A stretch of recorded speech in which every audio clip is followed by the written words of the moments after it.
She was 31 years old, widowed not by death but by debt, and she owned almost nothing that could not fit inside a flour sack.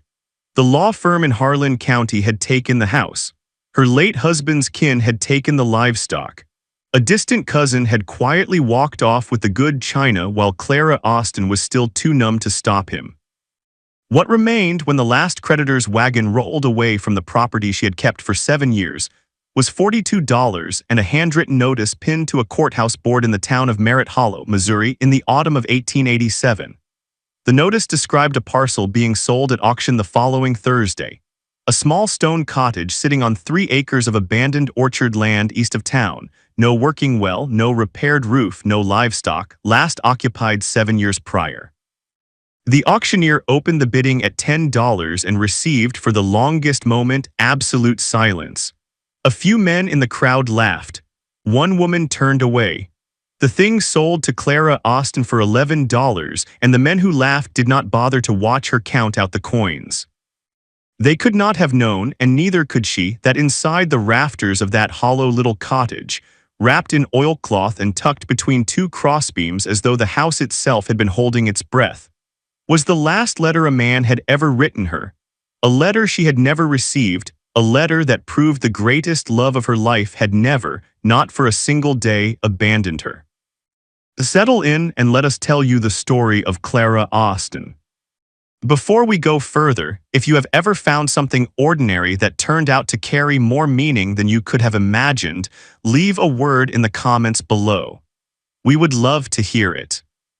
Clara had grown up in Birch Narrows, a farming community tucked into the low hills of the Missouri Ozarks where the soil was red and rocky and the seasons announced themselves without ceremony. Her father, Emmett Calloway, was a careful man, careful with his words, careful with his money, and careful in the way of a certain generation with his feelings. He expressed love by showing up before dawn to help a neighbor plant, by sitting in the pew beside his daughters every Sunday and calling it enough. Her mother, Vera, was the kind of woman who made everything beautiful without appearing to try, a jar of wild grass on the windowsill, a hem stitched in a color that exactly matched the sky outside. Clara grew up between these 2 expressions of devotion and absorbed them both. She was the middle of 3 sisters, which meant she learned early that fairness was not the same as equality and that the person who kept the peace often did so at cost to herself. She had a quality that was difficult to name without sounding as though it were a flaw, a deep willingness to wait, to trust that things would settle into their proper arrangement if given time and tending. Her older sister called it patience. Her younger sister called it stubbornness, wearing a kinder face. Both were probably right. She met Nathaniel Austin at a church social when she was 22. He was a farmer's son from the next county over, tall and deliberate in his movements, with the kind of quiet that reads as strength in a young man and sometimes deepens into it. He asked her to dance, then apologized for the asking as though not entirely sure it had been his place. She had liked that. She had liked the apology more than the dancing, because it told her he was a man who thought about the weight his presence placed on others. They courted for a year, married in the spring, and settled onto a small property in the eastern hills with a house that needed work and a field that needed more. The early years were not easy, but they were full. There was a satisfaction in the physical work of a shared life, in canning together, in mending harness leather on winter evenings, in the small negotiations of 2 people learning to inhabit the same space without losing their separate selves. Nathaniel was not romantic in any theatrical sense. He would not have known a florid declaration from a fence post, but he brought her the first persimmons every October without fail. He rebuilt her mother's rocking chair when a leg cracked, planing the new wood until it matched the old. He remembered things, small things, the kind that accumulate into a record of attention. What she would not know, not for a long time, was that before Nathaniel there had been someone else. Not a secret he kept from her with malice, but a chapter of his life he had never fully spoken aloud, a young man's devotion, formed before he understood what devotion cost, directed at a woman who had left the county before it could reach its natural conclusion. That woman had been Clara herself. They had met once before the church social, briefly, in the way of a thing that passes before you can name it, She was 16 and visiting a cousin in Harlan County. He was 17 and helping his uncle load grain at a mill 2 miles from the county seat.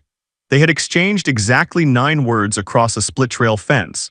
She had asked if the road to Morrow Creek ran east or west. He had said east, then corrected himself and said west, then pointed. She had laughed. He had stood watching her walk away with the focused intensity of a young man who does not yet know what to do with the feeling that has just arrived in him. He had written her a letter that same week, addressed it to a girl whose full name he had learned from his uncle's hired hand who knew her cousin's family. He had taken 3 drafts and a fortnight to produce 1 page and had sent it to the cousin's address in Harlan County with the slim hope it would find its way to her.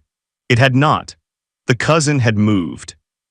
The letter had been returned to Nathaniel's uncle's address, where it sat in a pile of miscellany for a season before someone, not knowing what it was, tucked it away with the property records of a small stone cottage the family owned east of Merritt Hollow. The cottage had been let out sporadically and eventually abandoned. No one had gone into the rafters in years. And so the letter waited, as letters will when there is no one left to carry them. The fall that took everything from Clara came in stages, the way a real collapse usually does, not as a single blow, but as a series of smaller failures that individually seem survivable, until one morning you add them together and understand what they spell. Nathaniel had been ill for 2 winters. Not dramatically, not with any single named disease that the doctor from Pembroke could identify with confidence, but with a deepening fatigue that kept him from the heaviest work and dragged at his constitution like a stone tied to his boot. Clara had taken on more of the physical labor, the hauling, the mending of fences, the managing of accounts, while nursing him through the worst spells with the particular competence of a woman who does not permit herself the luxury of panic when someone she loves needs her steady. He died in March of 1886, on a morning when the ice on the eaves was beginning to drip for the first time that year, a sound she would not be able to hear for a long time afterward without feeling it land on the floor of her chest. The grief was not operatic. She had been living adjacent to it for 2 years, and so when it arrived in full, it was less like a storm than like a fog, pervasive, resistant to direct confrontation, slow to lift. What she had not known was the state of the finances. There was a loan against the property, taken the first bad winter when the crop yield was short and Nathaniel had meant to repay it from the next season's surplus. The surplus had not materialized.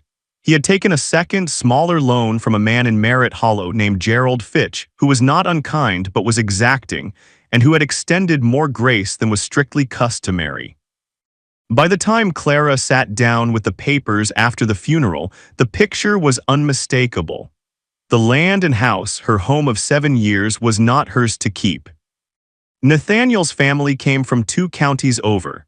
His mother, Augusta, arrived a week after the burial with her eldest son and his wife, and the 3 of them conducted what Clara could only describe as a quiet appropriation, suggesting, with great gentleness and a complete absence of invitation to dispute, which household goods would come back with them. The good milk cow, the draft horse. The iron stove, which Augusta felt she retained some claim upon. Clara watched it all go with the careful neutrality of a woman who understood that resistance would cost her more in the long term than the objects were worth. She kept her mother's rocking chair. She kept her winter coat, her sewing kit, her Bible, and the $42 in the flour tin where Nathaniel had always kept a small emergency reserve. She stayed 2 more months, honoring her tenancy through the legal term, and then she walked out and handed the key to Gerald Fitch's clerk on a cold morning in late September. The clerk had the decency to look uncomfortable. She did not make it easier for him by showing anything.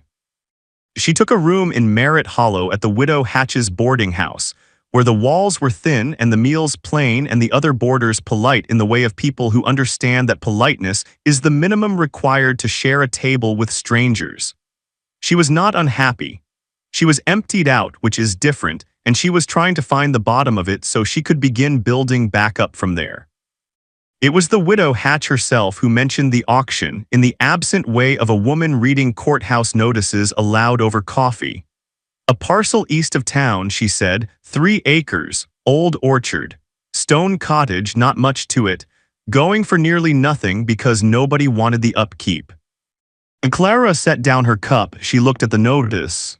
She thought for a long moment about what $42 could and could not do, and then she put on her coat and walked to the courthouse square. The Thursday of the auction was clear and biting, the sky the particular pale blue of autumn in the Ozarks that looks beautiful and offers no warmth whatsoever. There were perhaps 20 people gathered, most of them men, most of them with the evaluating squint of individuals who attend auctions to observe rather than to bid, weighing what a thing is worth against what a fool might pay for it. The auctioneer was a compact man named Tully Graves who had been conducting sales in Merritt Hollow for 30 years and had reduced every transaction to its essential mathematics with an efficiency that left no room for sentiment. He described the cottage in 11 words. Stone construction, 3 acres, partial orchard, no well roof in need. He opened at $10. Silence. The gathered men exchanged the particular look that passes between people who have all independently arrived at the same conclusion, that a thing is not worth the effort of wanting it. One man near the back said something Clara didn't catch and 2 others laughed. She did not turn around. She raised her hand and said, in a voice she made deliberately even, $11. Tully Graves looked at her for a moment with the expressionless assessment of a man who has seen everything and stopped being surprised by most of it. $11, he repeated. He waited the requisite time. No one moved. Sold. There were a few murmurs. One woman in a gray coat gave Clara a look of genuine worry, the kind reserved for people who have made decisions that cannot be undone. Clara signed the paperwork with the careful hand she had developed keeping accounts, received a key on a cord of twine, and walked east from the square. The cottage was a mile and a half out, on a rutted track that ran between stands of hickory and persimmon before opening onto a small clearing. The orchard was still there in the way that things persist beyond any human intention to maintain them, the apple trees old and unpruned and gloriously gnarled, some of them leafless already, their branches making a complicated pattern against the sky. The stone walls of the cottage were sound. The door hung straight. The roof had shed some shingles on the south side, but the boards beneath were not rotten. The window on the east wall had a crack in it, but the glass held. She walked through every room, which took less than a minute because there were 2 of them. The larger served as sitting room and kitchen both, with a stone hearth cold and filled with old ash. The smaller was a sleeping room with a floor that was swept, more or less, by whatever creature had last called this home. She stood in the center of the larger room and looked up. The rafters were old chestnut, hand-hewn, and they ran the length of the ceiling in a way that spoke of some earlier craftsman's pride. Between 2 of the central beams, she half noticed, the way you notice things when you are not looking for them, a dark shape wrapped in something pale. She assumed it was an old rag or a bundle of dried herbs left by some previous tenant. She had more pressing concerns. The hearth needed cleaning, the roof needed measuring, and she was going to need a water source before the first hard freeze. She did not go up to the rafters that day. She came back the next morning with a broom and a bucket and a sense of purpose that had been missing for the better part of a year, and she started cleaning. The rag in the rafters was not the first thing she found. The first thing she found was, tucked behind a loose stone on the hearth surround, a man's pocket knife with a brass handle, not valuable, not particularly remarkable, but tightly made and still sharp, which told her the person who had owned it was someone who took care of what they kept. She set it on the windowsill. It was on her 3rd morning in the cottage that she climbed to the rafters.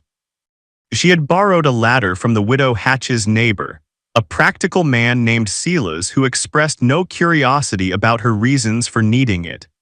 She set it against the wall, climbed with the careful deliberateness of a woman who knows that no one will be coming if she falls, and reached between the 2 central beams. The oilcloth bundle was heavier than it looked. She brought it down and sat on the floor with it in her lap, which is the right posture for opening anything that might matter. Inside the oilcloth was a leather folder of the kind used for documents. Inside the folder was a folded sheet of paper, still cream-colored, barely yellowed, protected by the oilcloth from the worst of time. And clipped to the outside of the folded sheet, pressed flat but unmistakable, was a sprig of dried apple blossom. Clara sat very still for a moment, then she opened the letter. The handwriting was careful and deliberate. The hand of someone who had composed this with attention and effort, and an awareness that the words might be the most important he would ever set down. The date at the top was May 1873. She was 16 years old in May of 1873. She had been visiting her cousin in Harlan County in May of 1873. She read it through once, quickly, the way you read something when you are not yet sure what it is. Then she read it again, slowly, the way you read something when you know perfectly well what it is and need time to let it become real. Dear Miss Calloway, it began, which already told her something, because only someone who had gone to the trouble of learning her full name would address her so precisely. I am not practiced at letters, and I am less practiced still at saying aloud what I mean by things, and so I am trying this way instead, which my uncle says is the coward's method. But I believe my uncle has never felt strongly enough about anything to require courage for it. I met you for perhaps 3 minutes at Hargrove's Mill on the 14th of this month. You were going toward Morrow Creek and you asked me about the road and I gave you the wrong direction before I corrected myself. And you laughed in a way that was not unkind, only easy, and I have been thinking about that laugh ever since, which tells me something about the kind of man I am and the kind of person you must be. I am Nathaniel Austin. My family farms out of Pembroke County.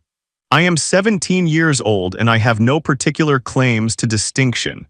But I find that I would like very much to have the opportunity to speak with you again, if that is something you would permit, and if this letter reaches you in good time and good spirit.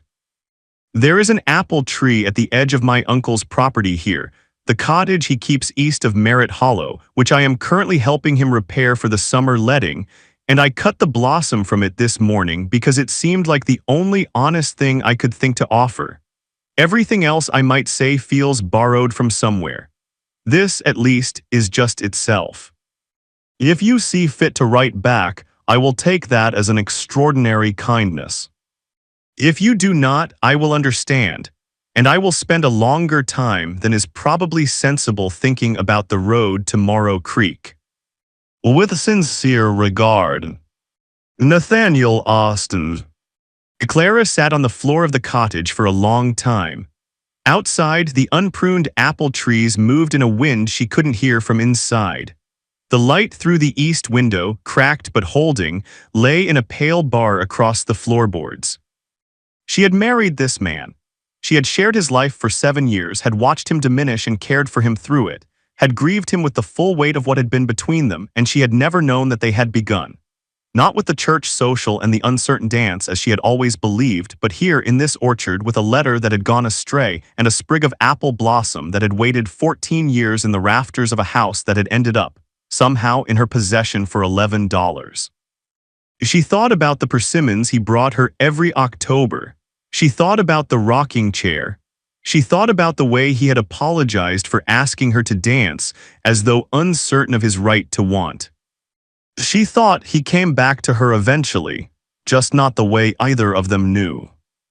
But the letter had not come to her intact, untouched, without further weight upon it. Inside the leather folder beneath the letter was a second sheet. This one was written in a different hand, smaller, more businesslike, and was dated 3 years after the letter itself in 1876. It was from the uncle.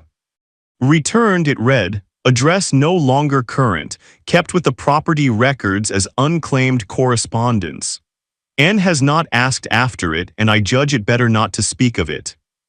Nathaniel had never known the letter was returned. He had sent it and heard nothing, and drawn the only conclusion available to a young man who receives no reply, that the girl at the mill had not wished to correspond with him, and that was her right, and that was the end of it. He had set the feeling aside in the way you set things aside when they cannot be carried and must be laid down. He had moved forward. He had lived his life. And then, 5 years later, at a church social in Birch Narrows, he had met her again, truly met her properly, with names exchanged and an introduction that left no room for uncertainty, and he had felt, she understood now, some echo of that original recognition rise in him, even if he could not name it and had no reason to connect it to a fence and a mill road. He had never told her, perhaps because it seemed foolish or because he was not sure himself or because the present happiness of a thing can make its history feel unnecessary, but he had remembered the apple blossoms.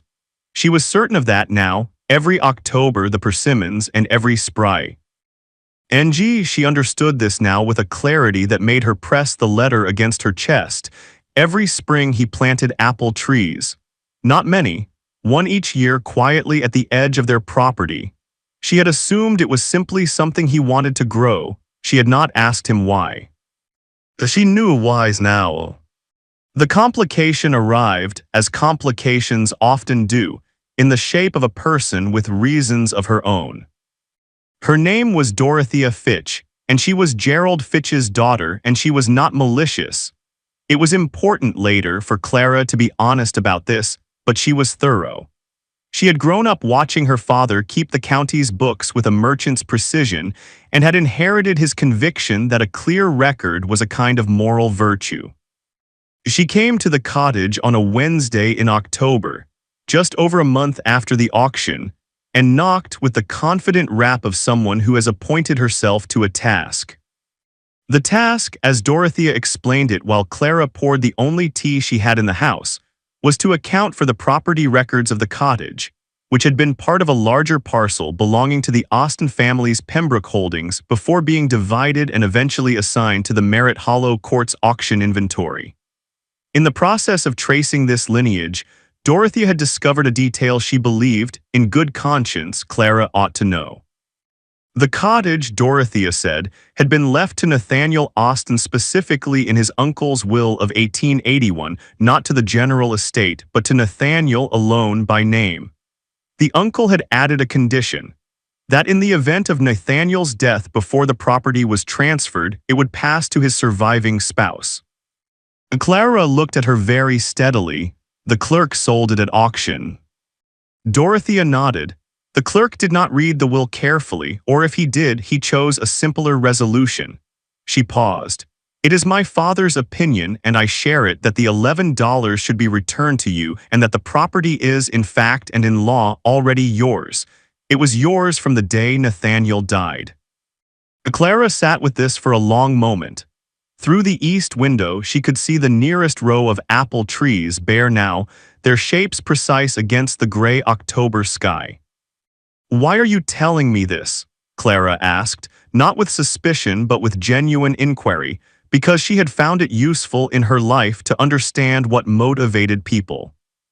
Dorothea looked at the floor, then back up. "My father held Nathaniel's loan. He was patient with it, longer than was perhaps wise because he liked Nathaniel. He felt afterward that he had been harder than necessary in the final accounting, and it has sat uneasily with him." This was not an apology precisely. It was something more difficult, a reckoning. A person trying to put right, in whatever small way remained, something that had gone wrong. "Thank you," Clara said. She meant it without reservation. Dorothea was halfway to the door when Clara made a decision. "Will you sit down again?" she asked. "There is something I want to show you, and I think it is important that someone else see it while I am still finding out what it means." She brought out the letter. Dorothea read it without speaking. When she finished, she folded it with the same care it had always deserved and handed it back. "He found you again," Dorothea said softly. "He did," Clara said. "He just never knew he had been looking." The man who came to the cottage on a November morning was not part of any plan Clara had made. Plans, she had come to believe, were useful structures that life rearranged without apology. She had been replanting. She had dug up 3 of the oldest apple trees that were past bearing and was setting in new rootstock from a nursery in Pembroke County. working with the methodical rhythm of a woman who has discovered that physical labor is one of the more honest ways to think. Her hands were dirty. Her hair was coming loose. The man on the road slowed his horse and stopped at the property line, which told her something in itself. A man who stops at the line is a man who was taught that property and courtesy share a boundary. "Are you the one who bought the Austin cottage?" he asked. He was perhaps 40 or a well-kept older, with dark hair going gray at the temples and the kind of face that has been outdoors most of its life without losing any of its expressiveness. "I am," she said. She straightened and shielded her eyes with a dirty hand. He was quiet for a moment. "I was Nathaniel's cousin, Marcus Austin. I live out of Pembroke mostly. I only just heard the auction had happened." He looked at the cottage, then back at her. "I'm sorry about Nathaniel. He seemed to decide that whatever he might say would not be adequate, and that honesty about that inadequacy was the better choice. He was the best of us," he said simply. Clara nodded once, the careful nod of a person who agrees but is still learning. Gee, the full dimensions of the thing she's agreeing to. "The orchard looks like it's being tended," Marcus said. "I'm replanting the eastern row," she said. 3 new trees. I haven't decided the variety yet." "Nathaniel favored winesap," Marcus said, and then looked as though he had not quite intended to say it. She looked at him directly. "I know," she said. She hesitated for precisely the length of time it took her to decide that there was nothing to gain from saying less than the truth. "I found a letter in the rafters, written by Nathaniel before we were married." Marcus went very still on his horse. "He wrote a letter," Marcus said slowly, "before he knew you. It was not quite a question. Did he tell you about the mill, about the road?" Clara blinked. "You know about it." "He told me once, years after. He said he'd met a girl and written to her and never heard back, and that he'd thought about it off and on for years, and that he was almost certain when he met you properly that you were the same person, but that the whole thing was so unlikely he couldn't bring himself to ask and have you think him foolish." He stopped. "Was it you?" "Oh, it was," she said. He looked at the cottage, then at the letter she was still holding, which she had brought out with her that morning without quite knowing why, only knowing that she wanted it near her while she worked in the place where it had been written. "He kept the sprig," Marcus said, "didn't he?" "Oh, he kept the sprig," she said. They stood in the November cold for a long moment, 2 people who had both loved the same man and were in the process of finding out what they thought about what they'd just learned. "I come through Merritt Hollow every few weeks," Marcus said, in the careful tone of a person choosing each word with awareness of its weight. "On business, I have a lumber interest in Pembroke." He paused. "The cottage looks like it needs a good deal of work still. I'm not unskilled with wood." "I know you're not," Clara said, which surprised him. "You made the rocking chair." He looked at her. "How did you know that?" "Nathaniel told me," she said. "He said his cousin Marcus had made it as a wedding gift and that it was the best piece of work either of them had ever owned." Marcus Austin looked out at the apple trees for a long time. Then he looked back at her. "I could come again," he said. "Next week maybe, if you'd like the company." She considered it for exactly as long as it deserved. Not so short as to seem unconsidered, not so long as to make him uncertain of the answer. "The 3rd of November, she said. "I'll have coffee on." He nodded once. He turned his horse. He did not look back, but his posture, even at a distance, held a kind of carefully managed hope that she understood because she felt it herself, the unfamiliar lightness of a person who has just agreed to let something begin. In the spring that followed, the apple trees bloomed. All of them, the old gnarled veterans and the 3 new plantings, opened their blossoms inside a week, as though they had arranged it between themselves, as though the orchard had been waiting for someone to tend it before it agreed to perform its best work. Clara stood at the window of the cottage that was, by deed and by law, and by the corrected record Dorothea Fitch had taken the trouble to establish, entirely hers.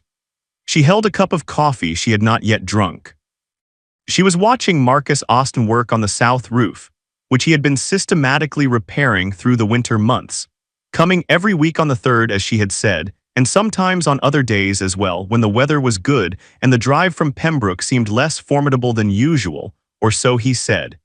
And she accepted this explanation with the quiet humor of a woman who understands that men sometimes require a reason that sounds practical. She had read the letter many times by now. She had stopped needing to read it and begun simply knowing it, the cadences of it, the uncertainty and the sincerity wound together in the way of something written by a young man who had not yet learned to put careful distance between himself and what he meant. He had found her again, just as Dorothea had said.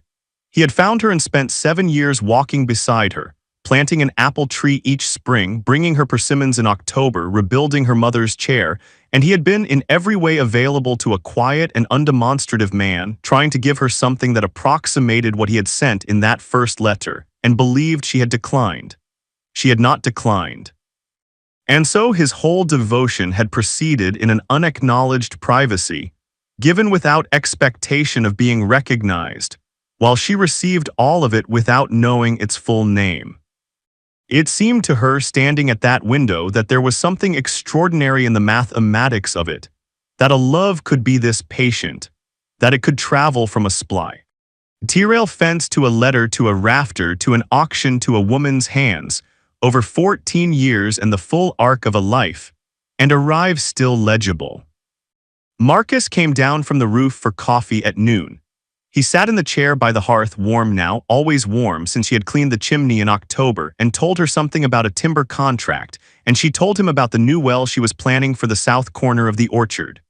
These were not romantic subjects, but they were the subjects of people who are slowly, carefully building something together, learning what the other knows, what they carry, what they've set down. The letter was on the mantel, in its leather folder which she had dusted and repaired. She had not put it away. She intended to keep it out where it could be seen because it was the honest record of where this story had started, and she believed that honest records deserved to be kept in plain sight. Marcus had read it finally one evening when she offered, and he accepted with the solemnity of a man who understands that some things must be received carefully. When he gave it back, he said only that Nathaniel would have been glad to know it had been found. She said yes. They sat quietly with that for a while, which is sometimes the best thing you can do with the truth, simply sit with it until it settles into its proper place. The orchard bloomed that April in a white and pink extravagance. Clara stood in the middle of it one morning early, before Marcus arrived, in the specific light of an Ozark spring that comes in low and golden and makes everything look briefly new. She thought about how little she had owned when she walked to that auction. She thought about the laughter from the crowd, low and dismissive, the sound of people who have already decided what something is worth. Something overlooked, she thought, is not the same as something lost. Sometimes it is simply something waiting for the right person to understand its value. She went inside to put the coffee on. We began this story with a woman standing at an auction, $42 in her pocket, listening to men laugh at a thing they had already dismissed. We ended here, in a blooming orchard, with the same woman, Clara Austin, 32 years old now, careful and patient and quietly formidable, discovering that what she had bought for $11 was not, in the end, merely a cottage. It was proof that a love expressed once and mislaid by circumstance does not cease to exist. It simply waits, in the patience of things that have nowhere else to go. Nathaniel had found his way back to her, moving by instinct toward something he couldn't fully name. He had spent 7 years in her presence trying, in the oblique language available to a man who showed rather than declared, to give her what he had meant to give her from a fence post in 1873. The letter was the full and clear version of it. The persimmons and the chair and the apple trees were the daily version. Both were real, both were his. And she had been the recipient of both for years without knowing she held the undelivered original. Marcus Austin was not Nathaniel. He did not try to be. He was his own man, steadier in some ways, more willing to speak in others, shaped by different losses and different work. But he had loved the same man she had, and so they understood something of each other that did not require much translation. He came every week. He fixed the roof, then the window, then the door that had always swung crooked.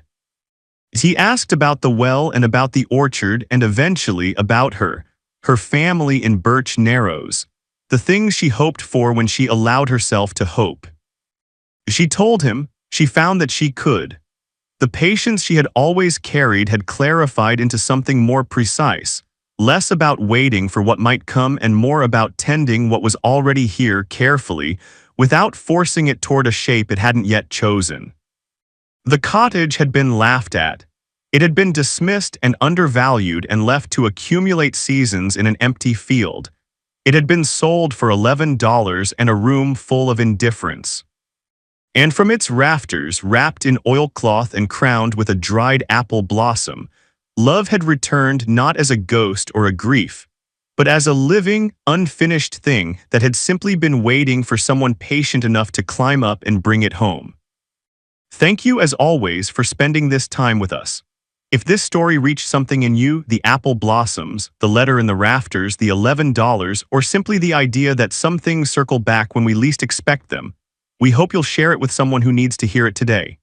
Stories like Clara's remind us that value is not always obvious at first glance, and that what has been overlooked is not necessarily what has been lost. Before you go, we would love to ask you one thing. Have you ever returned to something, a place, a feeling, a relationship, and found that time had not diminished it but only clarified it? Tell us in the comments. We read every one. Until next time, take good care of what you tend. It remembers.